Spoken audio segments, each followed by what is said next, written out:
Good afternoon. Today, I invite you to explore the insightful data story of chain reaction using Tableau. Let's delve into the data and gain a comprehensive understanding of chain reactions sales performance.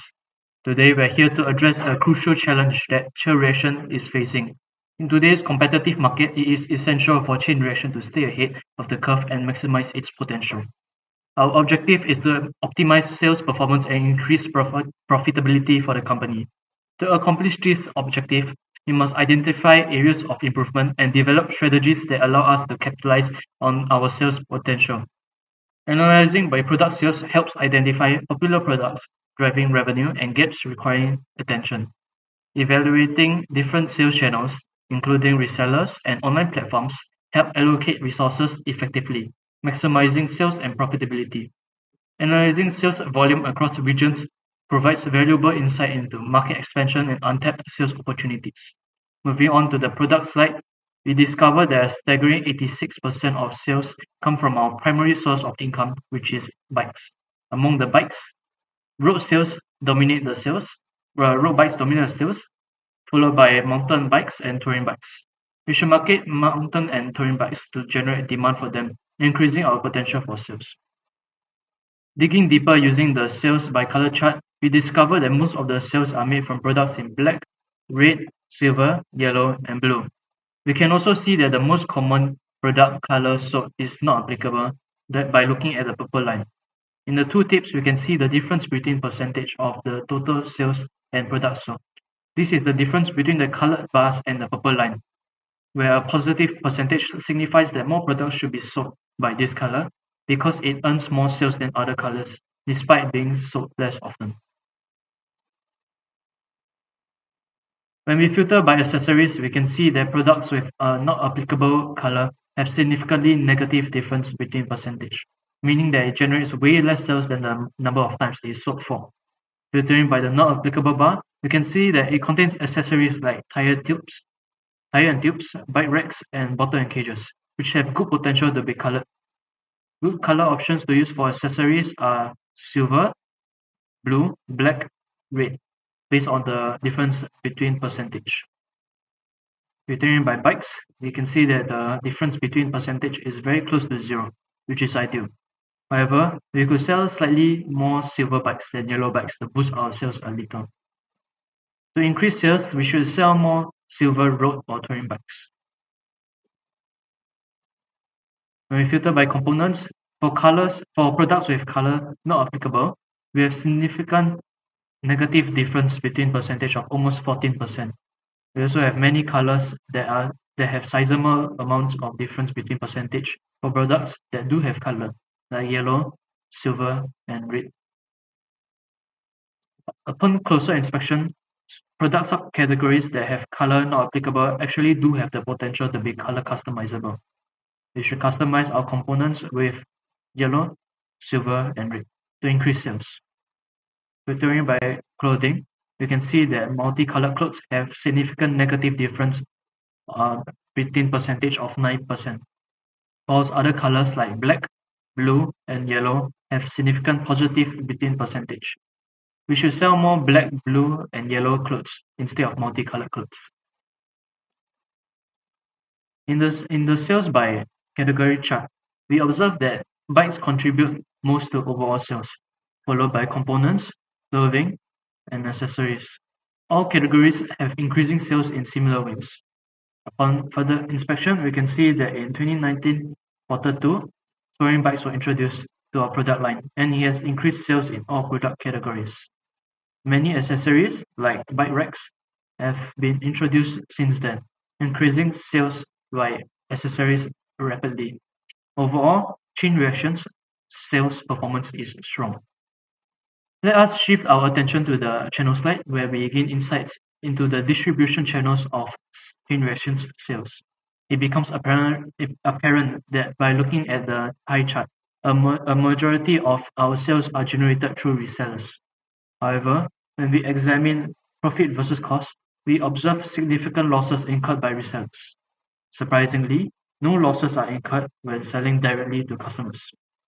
In fact, looking at the profit by business type, it becomes evident that the most substantial profits are generated from selling to customers, making 96% of all profits of $12 million, while warehouses are making a loss overall of almost $5,000. Analyzing the profit time series by channel, we notice a significant turning point in the third quarter of 2019. Sales to customer yield massive profits, while sales to resellers result in substantial losses, which could be due to the superiority of the direct-to-customer sales model, or potential challenges faced by resellers in effectively marketing our products, especially the new touring and bike accessories. Now, let's redirect our focus to the region section.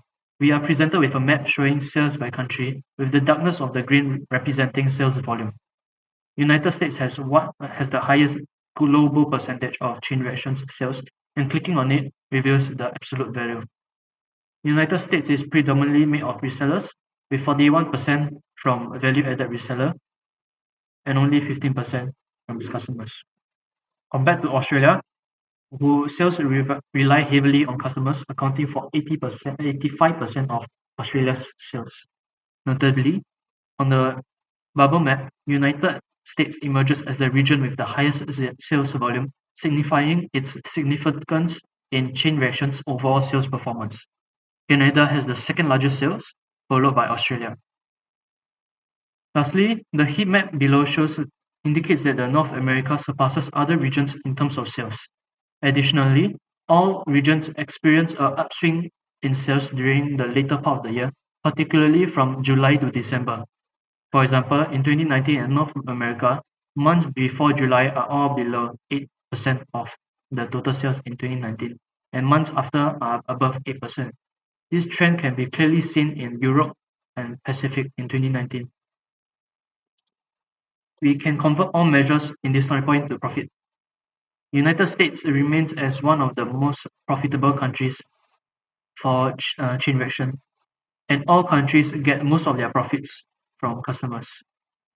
You can see that Australia is the second most profitable country, signifying that it is very profitable to focus on the customer base, beating out Canada, while Canada becomes the least profitable country.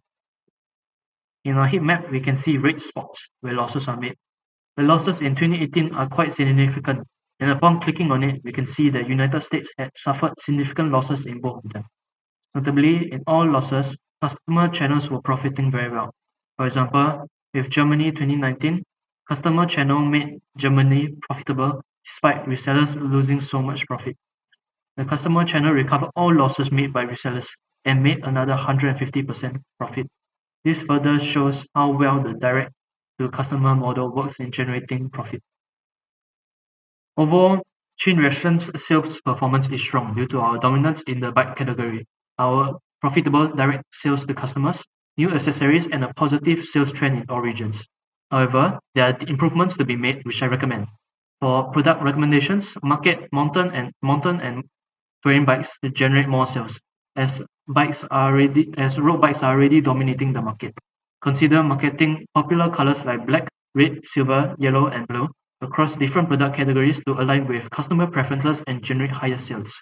Customize accessories like tires and tubes, bike racks, and bottles and cages with popular colors such as silver, blue, black, and red to boost sales. Increase the sales of silver road or touring bikes to capitalize on the color's popularity. For channel recommendations, focus on direct sales to customers as they generate the highest profits, while some resellers incur losses. Provide training and support to enhance resellers' capabilities and product knowledge, and consider phasing out underperforming resellers. For region recommendations, continue to prioritize the United States as it remains one of the most profitable countries for chain reaction.